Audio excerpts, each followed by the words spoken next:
Welcome to Storyboards. In this video, I will show you how to share a storyboard and define the level of access for each recipient. Let's say I want to share one of my storyboards with other users, just for viewing.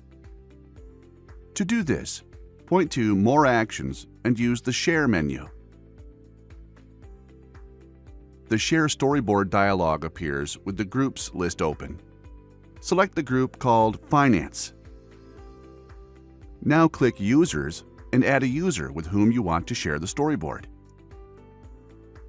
Now I have my recipients selected, and I don't want these recipients to reshare my storyboard, so I will leave this checkbox unselected. Click Share. The recipients can now view my storyboard. But if I want them to modify it, for example, I can define granular permissions per recipient. To do so, point to More Actions, Share, and Set Permissions.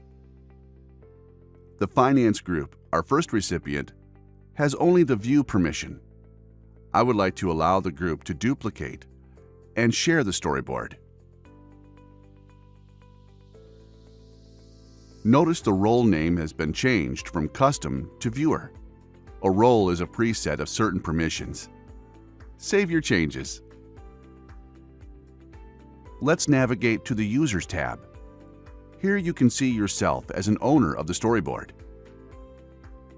And I'd like this recipient to be a manager too.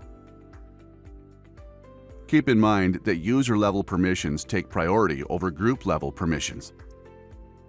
If Alexia is a member of the Finance group, she will have the permissions of manager that are set here. To remove a recipient at all, point to the corresponding row and click Delete. For the recipients, the storyboard appears under the Shared with Me tab with the corresponding permissions.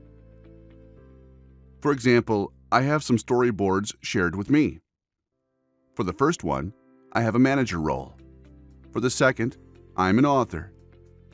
And for the last one, the viewer role. Thank you for watching, and see you in the next video.